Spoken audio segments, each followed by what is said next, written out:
Okay, we're basically talking about the Freudian theory, and we have to wind it up. If you wanted to divide his personality theory into three main parts, you could say that his personality theory deals with the structure of the human personality and the dynamics of the human personality and the development of the human personality. So we will be talking about these three sections of the Freudian theory one by one.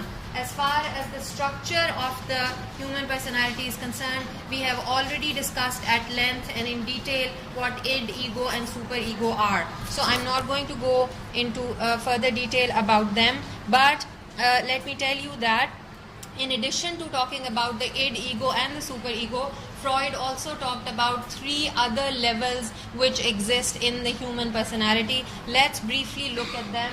He said that the human personality consists of, or the human mind consists of these three levels.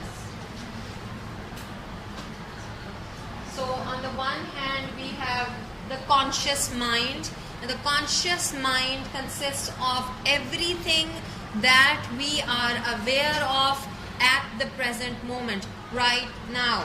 Okay, so in this single present moment, whatever you are conscious of constitutes your conscious mind, right? So you're listening to the lecture, you are here in this class. The thoughts that you are currently having, whatever is going on in your mind right now, you're hungry, you're feeling hot, you're bored, you're tired, you're upset, you're happy, whatever. So your current state, your current feelings, your current thoughts, these constitute your conscious mind. And this is, you can say that this is the smallest part of the mind, in the sense that the present moment is just a single fleeting moment which just passes very quickly and it becomes the past, right? So it just consists of one single moment. Whatever is happening in that one single moment is your conscious mind, and then it becomes either pre-conscious or unconscious. So what is the pre-conscious? The pre-conscious consists of all of the material, all of the information, all of the knowledge that is there in your mind. It is not there right now. You're not aware of it right now. But if you wanted, you could bring it into your conscious awareness. For example, if I ask you to think about your mother's name, were you able to bring it to your mind? Okay. So this means that it was there in your pre-conscious mind. It wasn't there in your mind a minute ago. When I didn't mention her, you probably were not thinking of her name. It's very unlikely. Someone may have been thinking of her mother's name, but it's very unlikely. But when I mentioned your mother's name, and when I asked you to think about it, you were able to bring it to your conscious awareness, because it's part of the knowledge that you have. So all of the knowledge that you have about the world, your entire vocabulary, whatever information you have, whatever you have learned, all of your memories in fact are there in the pre-conscious mind. So this is a large part of your mind. So if you're so whatever you have learned in your entire life, and whatever you have retained from that learning, all of that is there in your pre-conscious mind. It's also sometimes known as the subconscious. The subconscious. It's just below the conscious, right? So it's well within your reach. You can easily access it. You can reach the information that is there in your pre-conscious mind. The unconscious mind, on the other hand, is the darkest and the most mysterious part of the human personality and part of the human mind. It consists of all of the material, shady material, dark and mysterious material that you are not aware of. You don't consciously know about the material that is there in your unconscious mind, which brings us to the question, how do we then know that an unconscious mind really exists? So Freud says that there are certain indications which tell us that the unconscious mind does exist, and he believed that the information or stuff in the unconscious mind tends to spill into the conscious awareness from time to time, and in a disguised form it does make an appearance, and that is how you find out, and that is how you feel that there is an unconscious mind, there is material in the unconscious mind. Although it's generally hidden from your conscious awareness, it does make its presence felt in different ways. For example, you may see a dream, a weird dream with lots of weird things going on, and if you talk to your Freudian psychotherapist, the therapist will tell you that this dream is basically what you're seeing in the dream are symbols, and these symbols are representing this fear in your unconscious mind. This symbol is representing that wish or that memory or that trauma in your unconscious mind. But again, people who are skeptics, who are critics of the Freudian theory, who are not believers in psychoanalysis, will still question the reality of the unconscious mind. They will question these manifestations, and they will still say that we don't agree. We don't agree that this is a manifestation of the unconscious mind. Yeah, exactly. This is related to repression. All of the material that you repress, you remember the defense mechanisms? All of the materials that you repress, this is where you store it.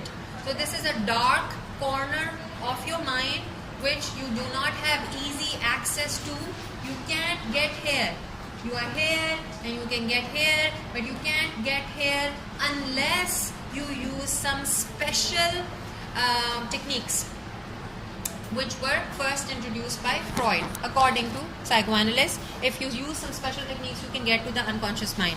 Okay, but Freud also believed that this dark part of your mind is in a way the most important part of your mind when it comes to normal, healthy emotional functioning and psychopathology. Because if things go, this is the part of your mind which makes things go wrong in your life.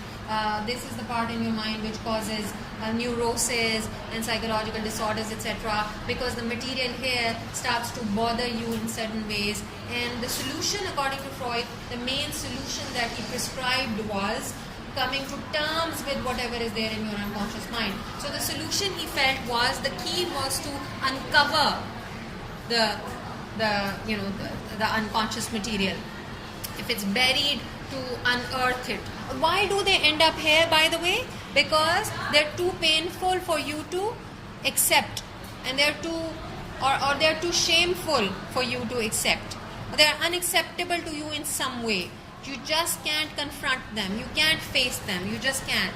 So in order to protect you, the unconscious mind exists. Some memories are just pushed backward into the unconscious mind, so you no longer have to deal with them. Let's talk about dynamics now.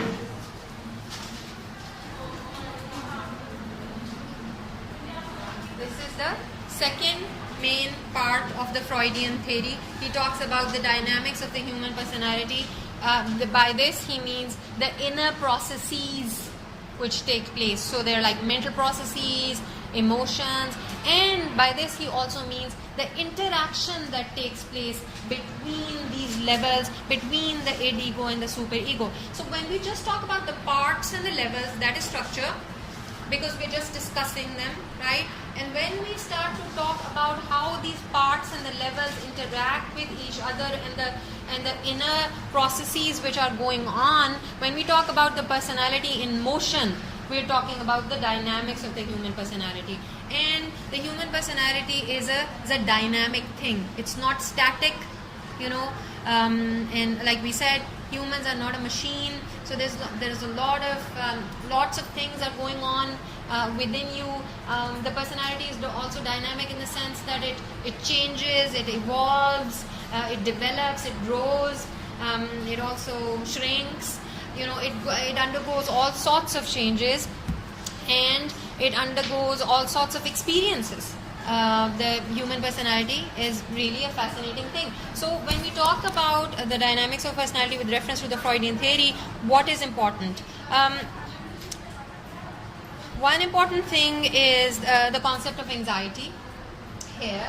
And anxiety, Freud gave a lot of importance to the experience of anxiety, and he said that human beings are basically, anxiety is very important, it's very powerful, and it's also unpleasant. Nobody wants to have anxiety, right? You don't want to feel anxious. It's not something that you are comfortable with.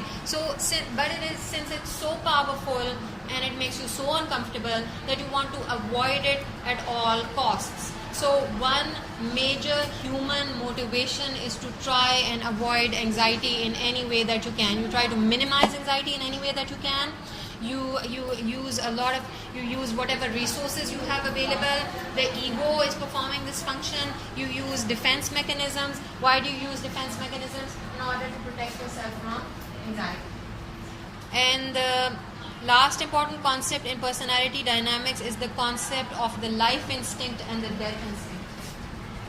Freud said that these are two primary major human motives.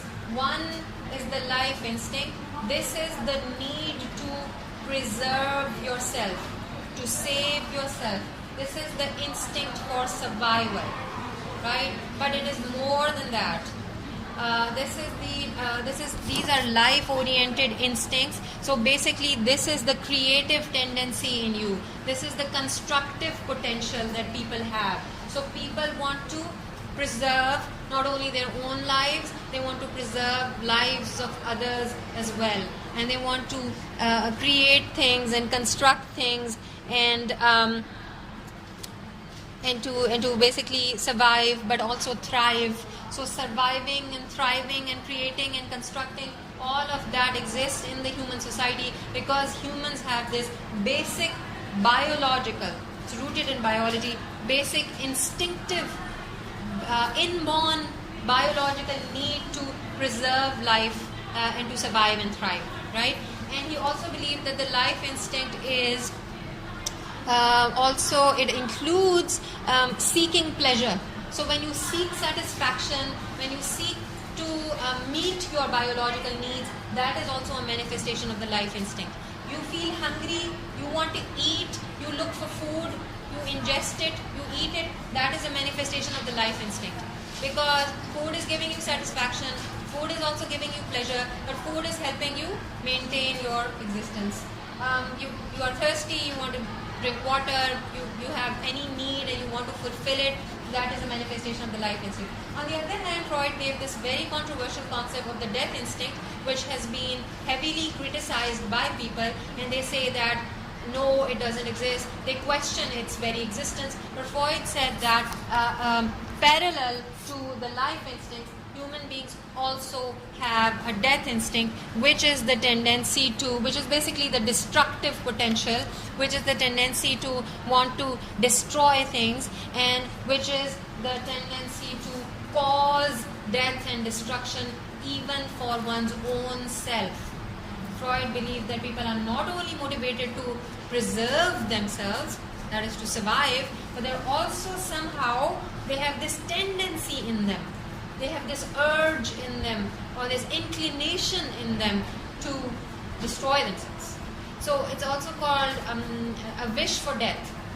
You know, you can call it, you can regard it in a way as a wish for actually dying and causing death for others as well. And he believed that aggression is a manifestation of the death instinct.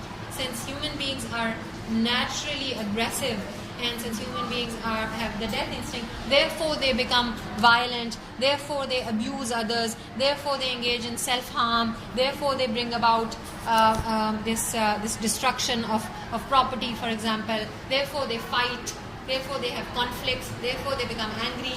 Okay, so the life instinct manifests itself in many different ways, and the death instinct manifests itself in many different ways. But these are the two primary things which are there when you talk about personality dynamics. Okay, and defense mechanisms are also included in personality dynamics. Freud believed that people have a secret, unconscious desire to actually die.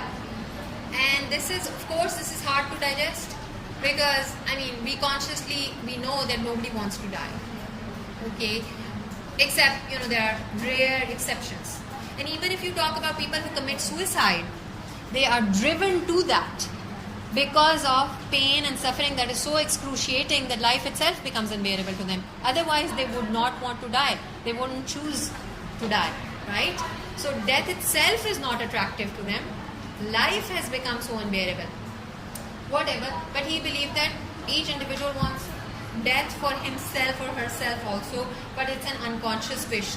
So you see that there is, of course, conflict is then inevitable. If this paradox exists within people, so you can imagine the kind of dynamics that are there in the human personality. There's a lot of conflict too. Okay?